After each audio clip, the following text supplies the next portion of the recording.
Hey, you awesome folks! Thanks for taking this journey of discovery with your guide, Keith Haney. You're listening to the Becoming Bridge Builders podcast, your favorite podcast for everything from racial reconciliation to education innovation, justice reform, and leading change in the 21st century. This podcast is for people who love to be challenged with difficult topics, but want practical solutions to solve these challenging issues. Becoming Bridge Builders makes change possible. Each week on the podcast, Keith invites innovative thought leaders to share how they are building bridges in their area of expertise. You will hear breakthrough ideas and concepts that are changing the world. He's featuring guests who are best-selling authors, leaders at Microsoft, entrepreneurs, leading educators, professors, lawyers, and so many more. Listen in to learn how you can be the bridge to the change you are seeking. My guest today, Dr. Robert Lufkin, is a physician medical school professor at UCLA and USC, and a New York Times best-selling author empowering people to take back their metabolic health with lifestyle and other tools. A veteran of the Today Show and USA Today, and a regular contributor to Fox and other news network news stations, his weekly video podcast reaches over 400,000 people.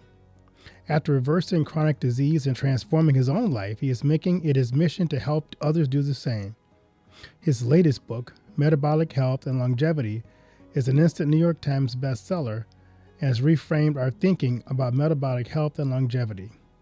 In addition to practicing medicine, he is the author of over 200 peer-reviewed scientific papers, 14 books available in 13 languages. His social media posts have over 400,000 followers worldwide. We welcome him to the podcast. Well, Doctor, welcome to the podcast. How you doing today? Great. It's so nice. So great to be on your program, Dr. Keith. Well, thank you. I'm looking forward to this conversation. Love talking about these topics, and we all need to get better, a little bit more healthy. So this should be a fascinating conversation. Yeah. Can't wait. So I'm going to ask you my favorite question. What's the best piece of advice you've ever received? Wow. That's, I guess, I don't know, just shooting from the hip. I was going to say, pay attention. Really important if you're a doctor.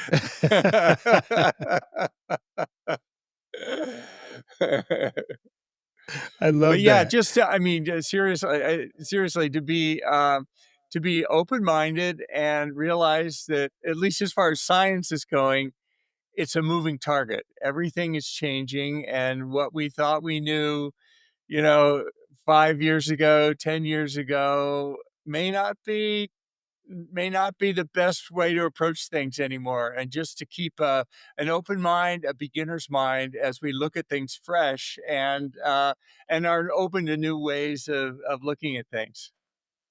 I love that. I'm also curious, just looking at your background and your years of experience, are there some people in your life who served as a mentor for you or even a guide in your journey?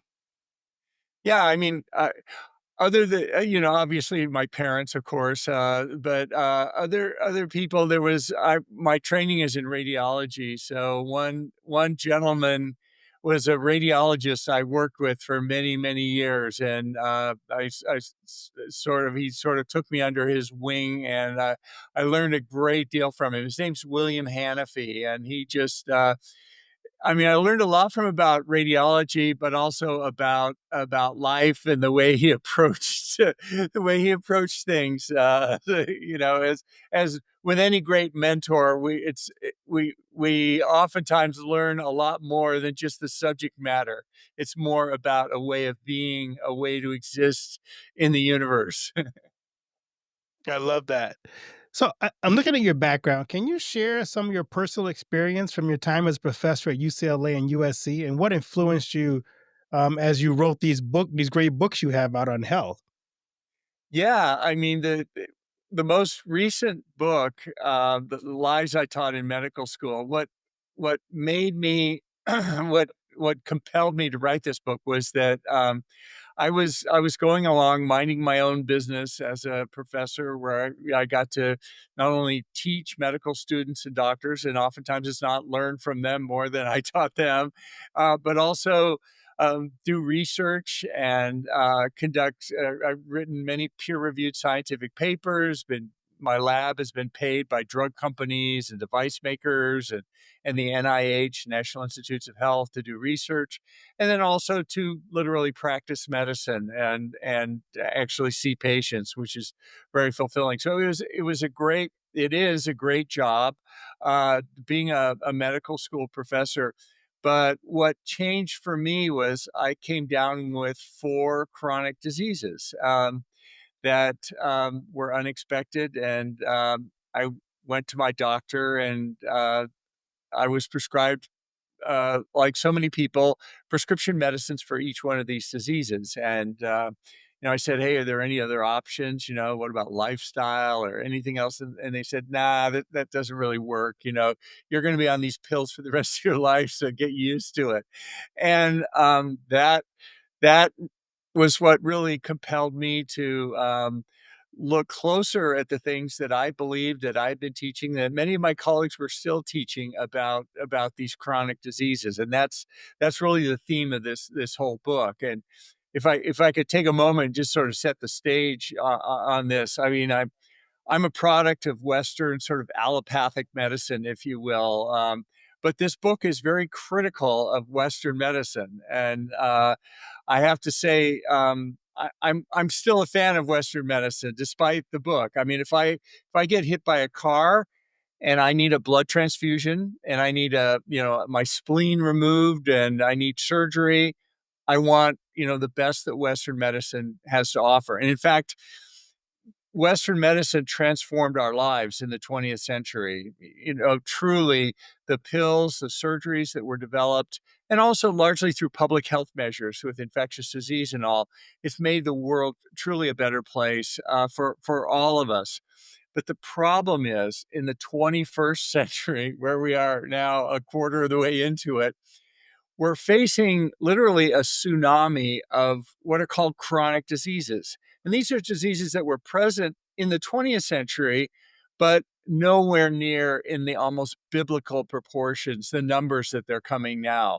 And these are familiar diseases we've heard of, things like obesity. Today, most people in the United States are either obese or overweight.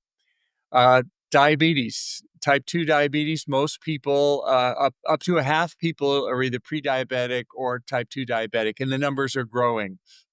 Hypertension, cancer, heart attack, stroke, Alzheimer's disease, even mental illness.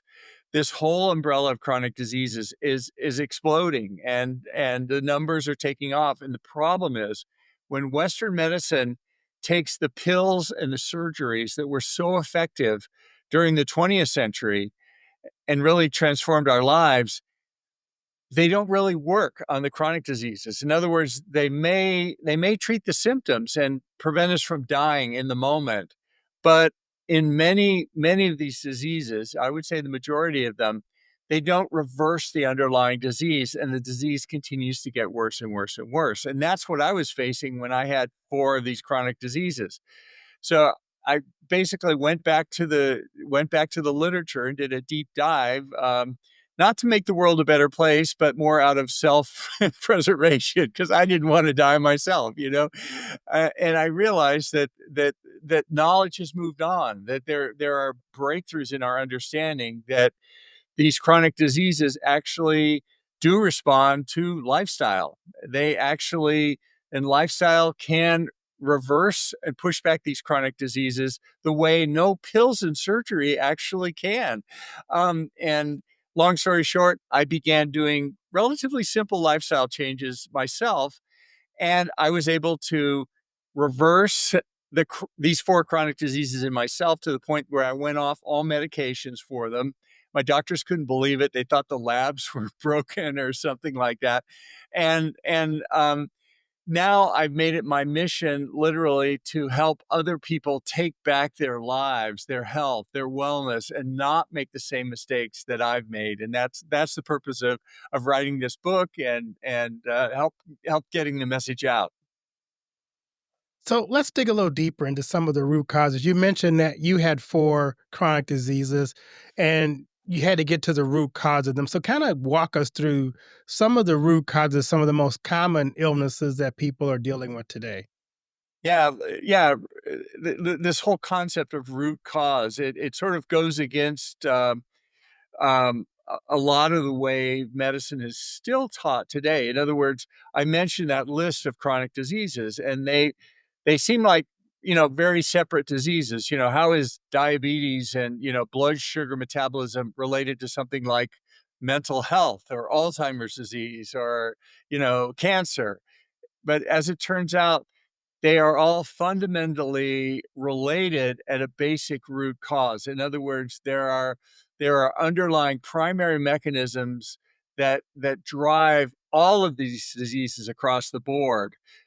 These mechanisms are things like insulin resistance, things like inflammation, things like oxidation.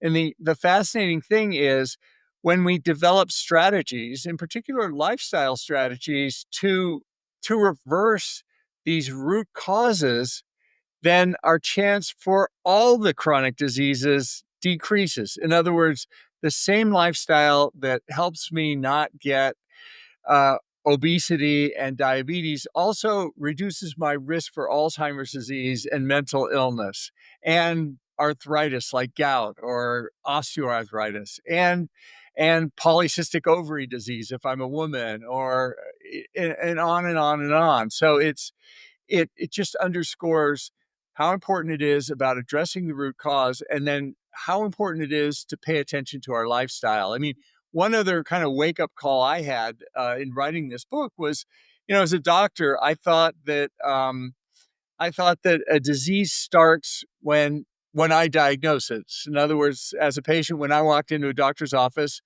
the doctor, he or she says, okay, you've got diabetes, and boom, I have it. And a week ago I didn't, right? And a year ago I didn't, but now I have it. And that's the way our healthcare system is set up. Insurance has to work that way and everything. It's like, oh, you forgot your keys and we do some tests and oh, you've got Alzheimer's disease. And I'm not trying to make light of any of these very serious diseases, but I'm just trying to help get the message across. But the wake up call for me is what I didn't realize is that even though the doctor defines these diseases as starting at a certain point in time when you're in the doctor's office, if I as a patient wait until the doctor diagnoses them, these diseases don't actually begin when the doctor diagnoses them.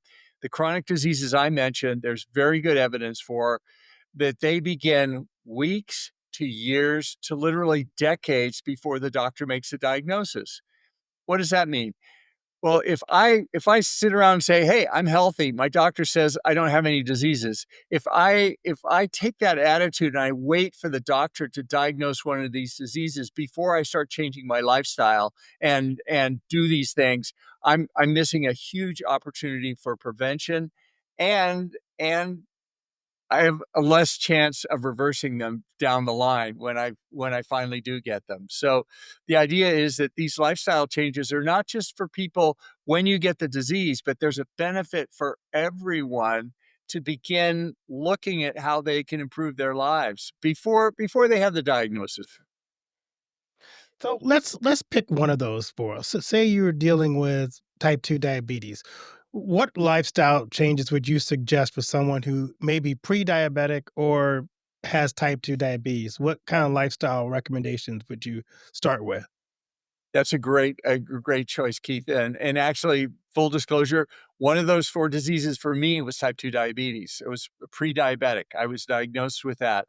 So I'm just going to I'll tell you two options, two ways of treating type 2 diabetes, and then your listeners can decide which way they want to do it.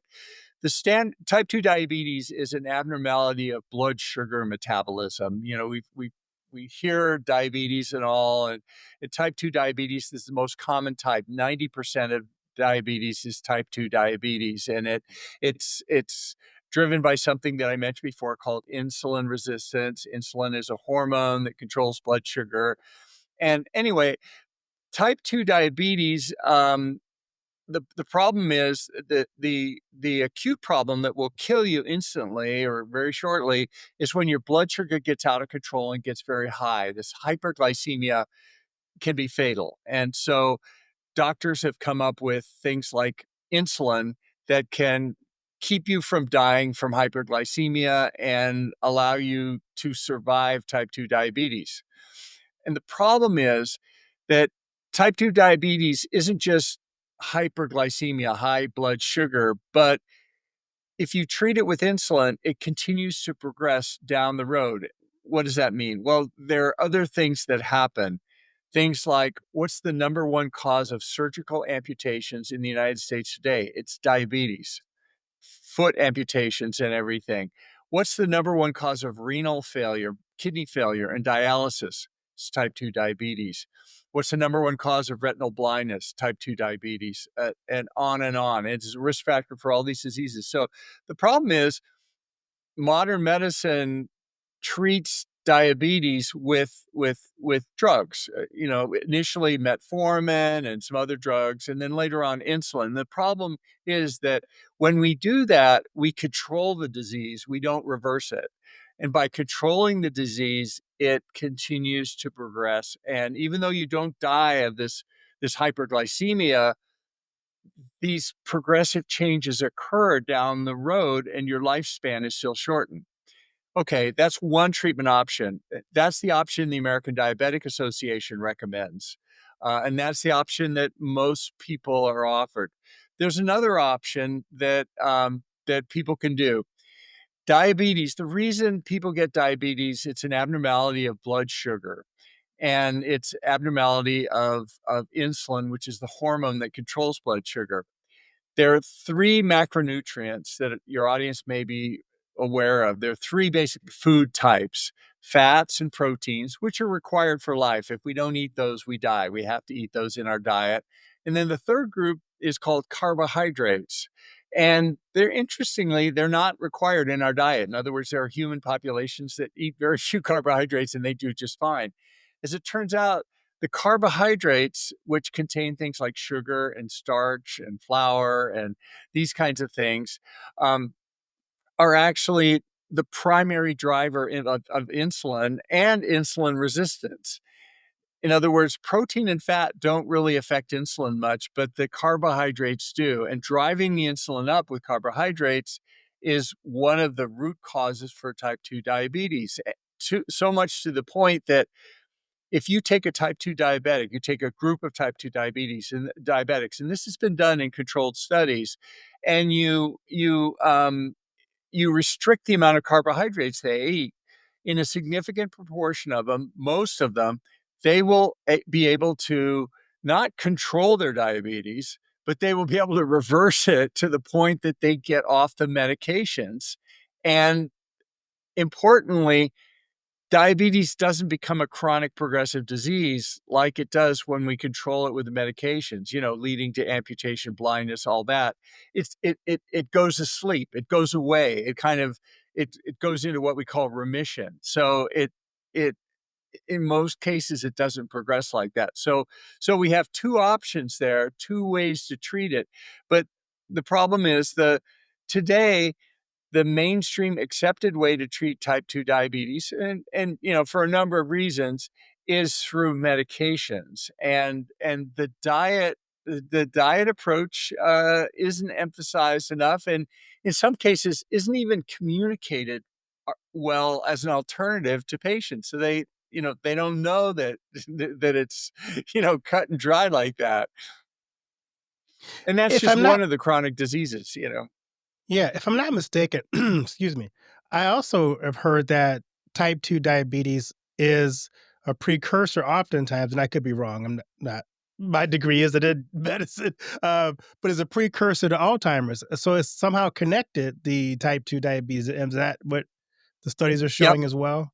Yeah, the all of these all of the diseases I mentioned share a root cause, share these root causes of metabolic dysfunction, which, include insulin resistance and all these things. So type 2 diabetes in itself is a risk factor for obesity and vice versa, and hypertension, and and Alzheimer's disease. In fact, Alzheimer's disease shows abnormal blood glucose metabolism in the brain.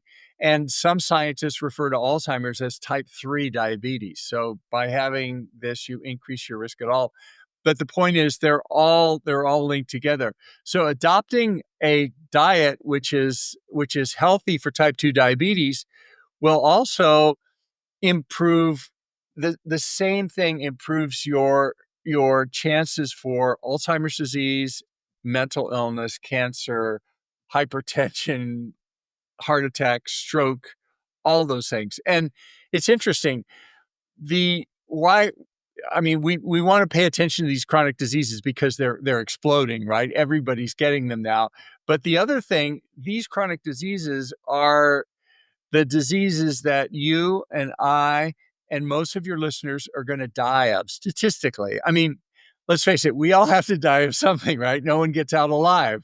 So we can't not have anything. But if you look at the list of diseases that people die of, it's a very short list, and it includes basically heart attack and stroke, cancer, Alzheimer's disease, and a couple other things after that. But statistically, most of us are going to die of one of those chronic diseases that are driven by lifestyle. So if these are the diseases that we're absolutely going to get, there's no way to avoid it.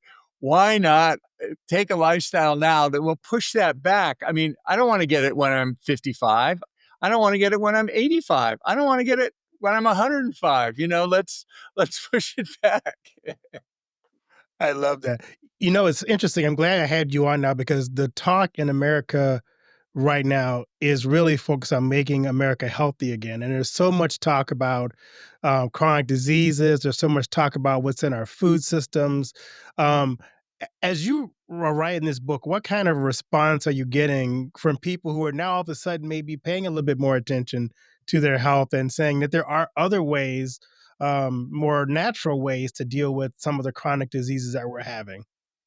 Yeah, I mean, I I love the fact that on a national level that national level politicians are suddenly talking about chronic disease. They're talking about carbohydrates and they're talking about seed oils. They're talking about lifestyle and junk food.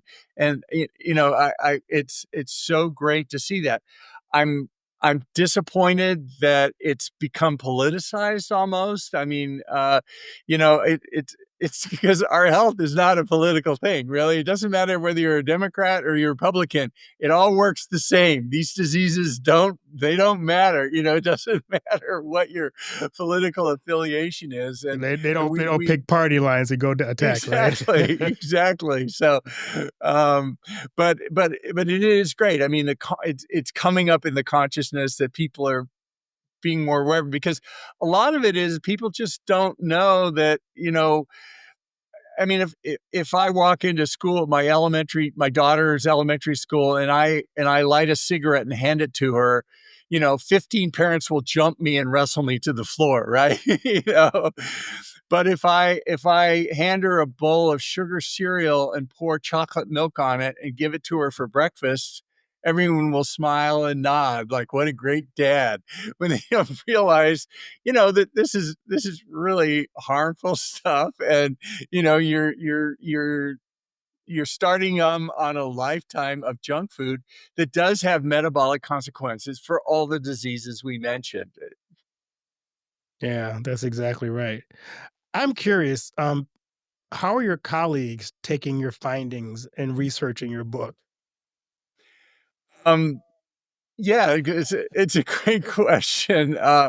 Well, I still have my job as a professor at the medical schools, at least last time I looked. But um, part of it is, it's hard to get above the noise. Like, nobody, you think you've written something and, you're going to not change the world, but everyone's going to jump on you. Well, it's very, very hard to break away from, get above the thing. I mean, we were fortunate. We were very lucky. This book became a New York Times bestseller, which is, unexpected and very, very lucky for us. That got us a lot of attention that we wouldn't have gotten otherwise. But to your question, most of my colleagues, I think reasonable people can agree to disagree, and that's that's the kind of thing, because these are not my ideas. In the book, I just present the research that I've seen it. I show the scientific articles, and I tell you why I'm interpreting it this way and what the evidence, to the best that I can do it, shows. And if somebody disagrees with my interpretation of the evidence, that's okay. It's not personal. And I know over the years I've changed my thinking, so many times. I'm probably gonna, I hopefully I'll continue to change. My thinking will evolve as we learn new stuff, because I mean, wow, the knowledge in this space is accelerating like never before I've seen in my career, which is a long career. But in the last the last 10 years, the last 5 years, it's only getting faster and faster and faster. Part of it's, of course, the internet, and then AI on top of it, and just our knowledge is exploding. It's harder and harder to keep up with everything. No, you're right about that, and I wonder how much. This is again my observation from afar, is because there's so much pharmaceutical dollars in the treatments that we have. It's also hard to get that out of medicine when that's such a part of it. Like I just saw the doctor who talked about the danger of statins when you're treating high cholesterol, and he's talking about that's our automatic go-to thing is let's give people statins, um, and it may not be the best route because it doesn't really reduce. That's his study. It doesn't significantly reduce the risk of heart attack.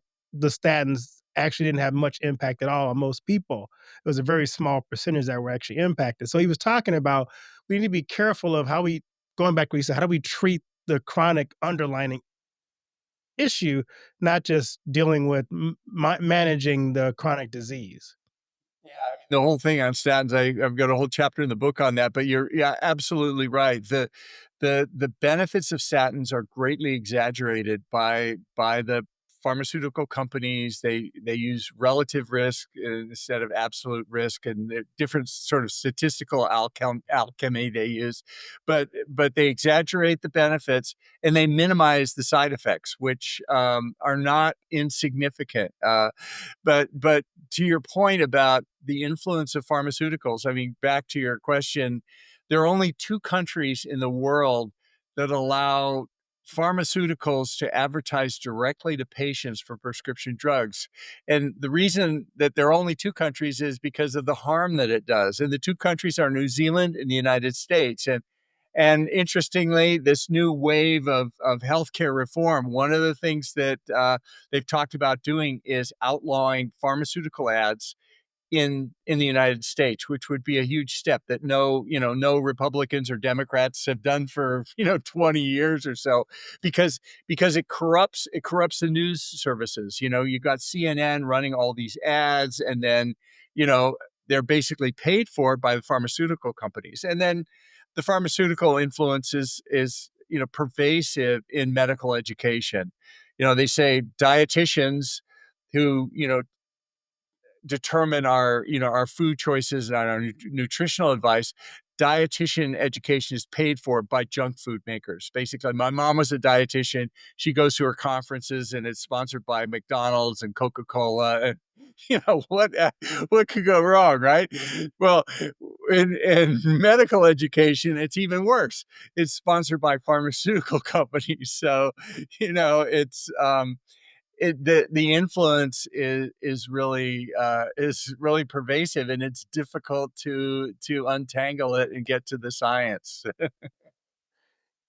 It's interesting too. You mentioned that because I've had arguments with not argue, but we've had disagreements with my doctor about numbers are here, so we should automatically do that. I'm like, no, I don't like the science of what you're suggesting, and so we debate back and forth of there's got to be a different way than just getting on 17 different drugs for marginal test results, and so we we respectfully disagree oftentimes, and But as a patient, when you're going into your doctor and you say, I don't want to go down the medical rabbit hole, I talked to another doctor on my show before, say sometimes they label you as a difficult patient.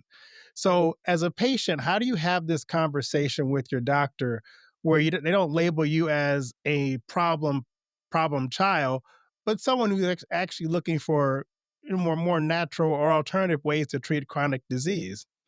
Yeah, it's a great question. The tendency is for, if Western sort of allopathic, which is kind of mainstream medicine, is set up is you run a bunch of tests, you find an abnormality, you prescribe something that will, or palliate it, or reverse it, or surgery if necessary. And that's the model. You give it a name, you give it a disease, then you prescribe. There's certain drugs for each one, and that's the problem. There's another type of medicine or sort of specialty of medicine called functional medicine or integrative medicine that tends to take a more holistic approach. So if you find a doctor with that sort of approach, they'll be more likely to look at, oh, wow, maybe you have toxins in your environment. You have mercury, you have lead, you have Lyme disease, you have mold, these things, instead of just giving you a drug for your headache or something like that. I mean, um, as a doctor, I know, even though I'm a doctor, that doctors don't make doctors don't make me healthy. Doctors only make me less sick.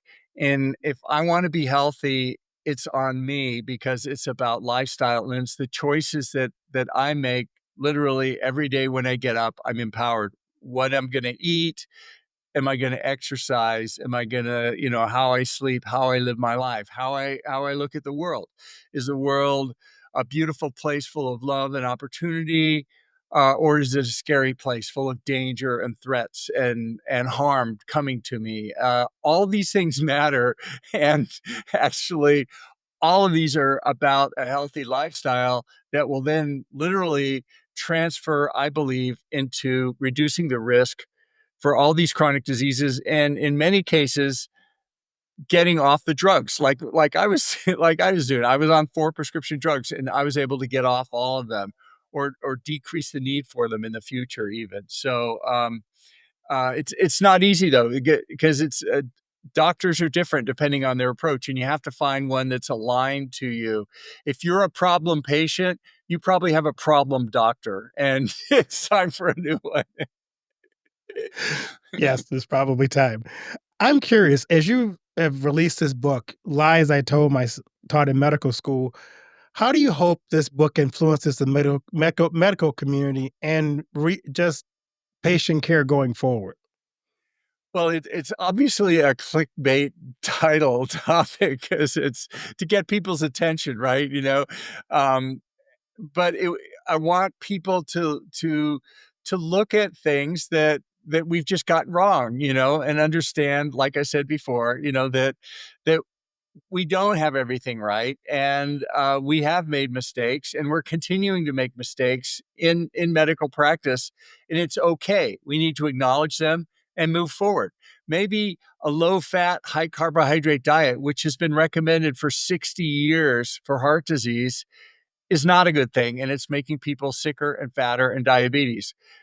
Let's admit it and let's move on, and and that's the idea, just sort of a mea culpa, and that hey, it's okay to admit mistakes. It's okay, to get things wrong, as long as we, work as hard as we can to do the best we can to get them right. I love that. I love to ask my guests this is my other favorite question.